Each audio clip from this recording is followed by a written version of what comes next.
Have you ever found yourself standing on the scale looking at those dreaded numbers? You want it to be a certain number and it's not, and you feel like a complete failure, like what are you doing wrong? Have you been there? Well, that's what we are talking about today in this episode, so strap in and let's get ready for episode 025. Here we go. I've always been that skinny guy. Why can't I gain muscle mass? What do I do in the gym? They said I'd always be skinny. This is your complete source for how to gain lean muscle and break out of your skinny body. From nutrition to getting the most out of your workouts and everything in between. We know just how frustrating gaining muscle mass can be, but don't worry, we've got you covered.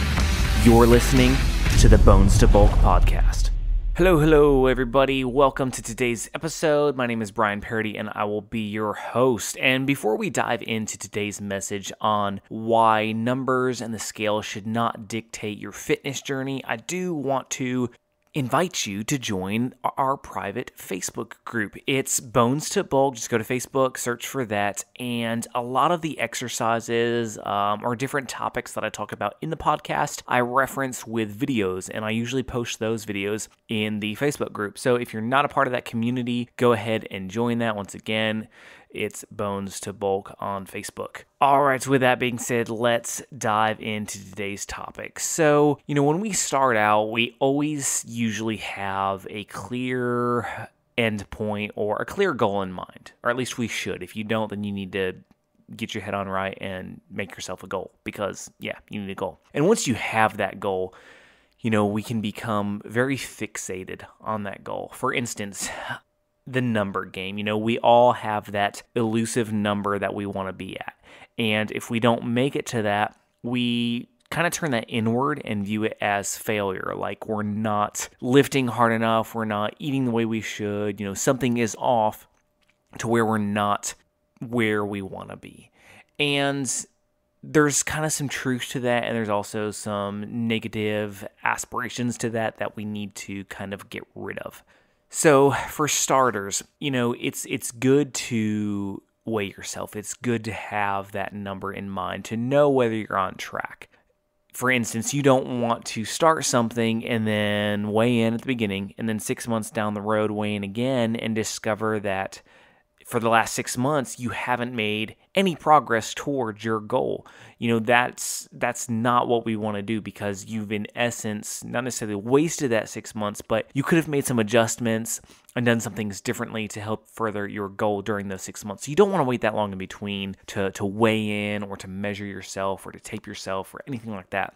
I recommend once a month. Anything more than that is overkill.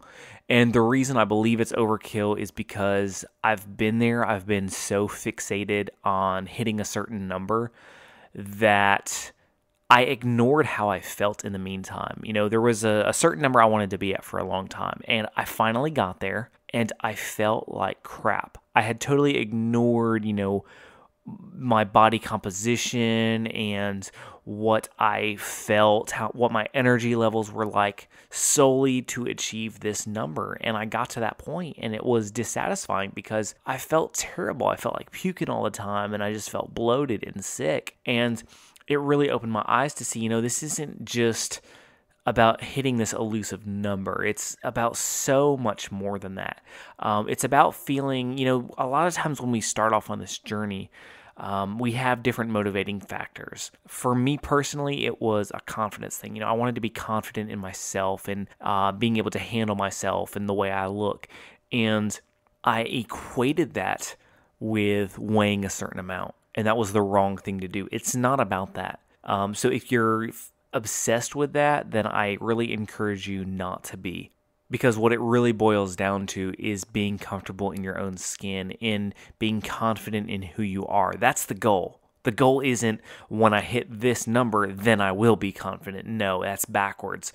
It's I want to be confident where I'm at, regardless of what that number is on the scale. Again, I'm not saying that weighing in doesn't have benefits to kind of keep you accountable, to keep you on track in your journey, but it should not be the end-all summit of, okay, I hit this number and I'm good, I don't need to worry about it, and just kind of blindly aim for that. Which kind of brings us around to our true motivation for working out. I hear it all the time from different people I talk to. I'm not motivated to get in the gym. I'm not motivated to exercise. I know I need to work out. I know I need to get stronger, but I just don't feel like it. I don't want to. I don't have time. Yada, yada. There's 1,000,001 excuses, right? I've been there. We all have those excuses from time to time. And the way we get by those excuses is twofold. First off, you have to know why you want this. If you don't know why you want this, guess what? You're not going to follow through. You're not going to see it through for the long haul. You're not going to continue it on the days when you feel like crap. Because if you don't know why you're doing it, then you have no purpose in it. Let's say you were rich, okay, and you never had to worry about money again. Why would you go to a job that didn't fulfill you, that you weren't getting anything out of necessarily other than monetarily? If you're already set in money and you don't enjoy the job necessarily, why would you go do it? It's the same thing. If we don't see the value in what we're doing, we're not going to stick with it. And that's the key. You have to find the value in it. You have to know why it's valuable to you, whether this be to overcome some health issues, whether it be to build your self-confidence, whether it's to make sure you're around for the long haul for your kids or grandkids or great-grandkids. We all have a different why. We have a different reason, and that's unique and special to us. I said earlier, when I first started my why, when I really initially started, my why was I want to be confident in who I am. I lacked a lot of self-esteem. I was this shy, quiet kid who kind of just hid away a lot. And I didn't want to be that person.